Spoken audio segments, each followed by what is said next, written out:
Today is a very special day here in our calendar, is it? Happy Valentine's Day.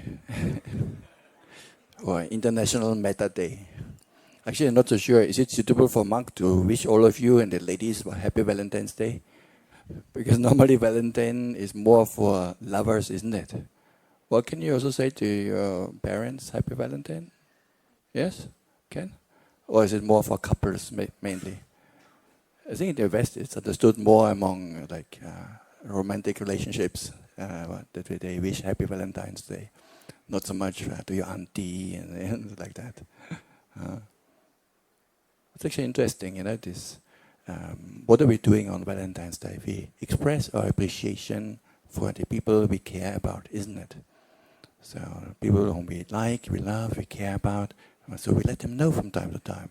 Otherwise, maybe you know, but nobody else knows. So it's kind of also nice from time to time if we express how much we value another person, how much we care about somebody. It's actually a nice tradition to have one time in the year, at least one, and where we express that also. So then the rest of the year, not so good to say, Of course, also other times of the year it's also fully allowable and fully okay from time to time to let each other know that we care for each other and so on. But at least there's one official day where it's like a reminder, so easy to forget, isn't it?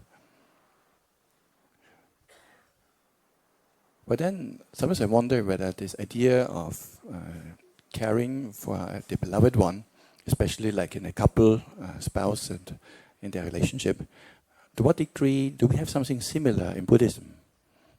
Valentine's Day does not come from the Buddha, I think. So what would you say is a quality that is the closest to Valentine's Day? Do we have anything like that? Mindfulness, wisdom, concentration? Loving kindness. Loving kindness is also an expression, a wish for another person to be happy. I think that is quite close to what we celebrate on this day, typically on Valentine's Day. Yeah, I think that comes truly the closest probably. Is it the same?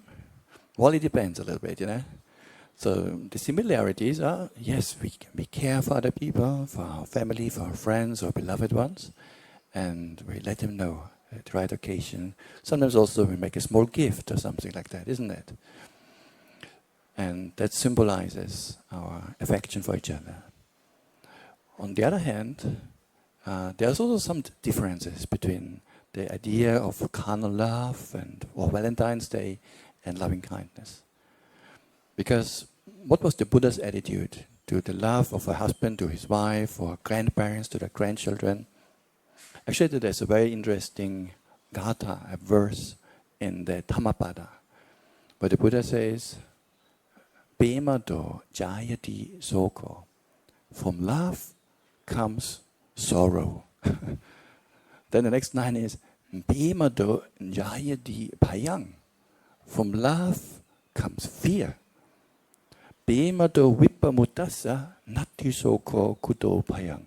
For one who is free from love, there is no sorrow and no fear. Whoa. Sounds very gloomy, huh? Buddha says you shouldn't love anyone. Maybe hatred is better than love. Is this the Buddha's teaching? Cannot be. So how is it then? You see, when the Buddha says, from love comes sorrow and fear, he speaks of the love that is associated with attachment, with craving, with clinging. My spouse, that's the one person who will make me happy. It's actually still about me, And also in a relationship or a partnership, commonly also we almost regard the person as close to our own property. Especially once you're married, oh, that's my husband, that's my wife. So of course there will be a lot of clinging and attachment associated with that. And clinging attachment is never wholesome. Yes, the loving kindness, the care for another person, that is wholesome. The care, the affection, the wanting to help the person when somebody has suffering, that is all wholesome.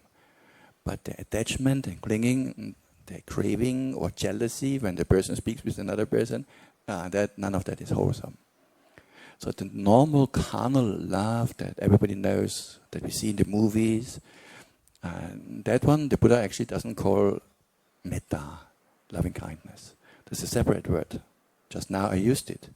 Bema. Bema and metta are two different terms. Bema is this normal love between a couple, you would say. There's a strong affection. It's different from loving kindness. Loving kindness also is not necessarily just focused on one person. That's my favorite, that's my spouse, nobody else. No, loving kindness can include many people, or even all beings in the best case.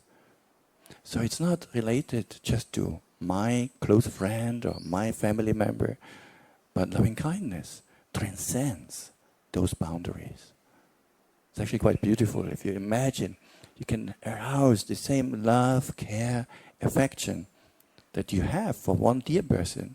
You can have the same feeling in your heart for all beings. How beautiful is that? Compared to just channeling it to one single person. And then also, it doesn't have to be associated with attachment. So actually, you can have loving kindness to all beings all over Taiping, maybe even outside Taiping. Penang also? Penang also we include them. So it can transcend boundaries.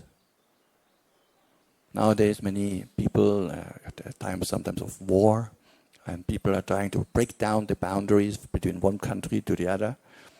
But these are actually not the boundaries that matter the most. Even though you break down all the boundaries between countries, there's still people making difference on there's this race, that race, young people, old people, short and tall. But these are not external boundaries. These are the boundaries of our heart. And I think that is actually the more troublesome boundary. And that's actually the boundary that we do need to break down. All this distinguishment, this is a dear person, that's an enemy.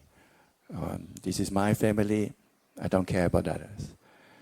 So actually loving kindness can transcend that and become universal for all beings. And that's actually the difference to this normal state of bema that every husband, every wife will have towards each other. Not so difficult, at least in the beginning. If you want to maintain that over many years, even that is also quite difficult actually.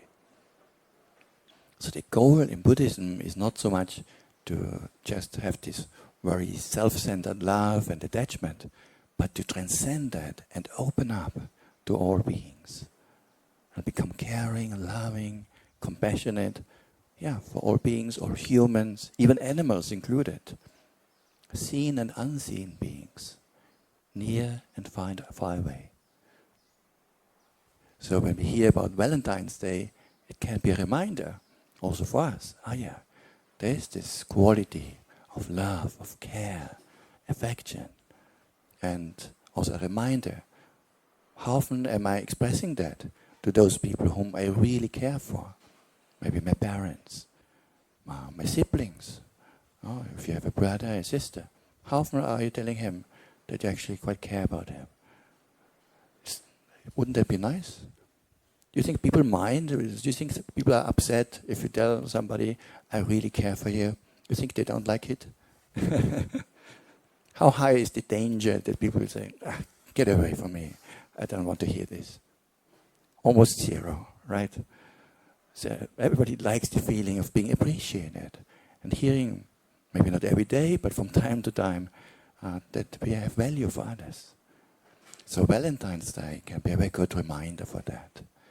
Reminder where we express our affection. Sometimes just a few words is enough.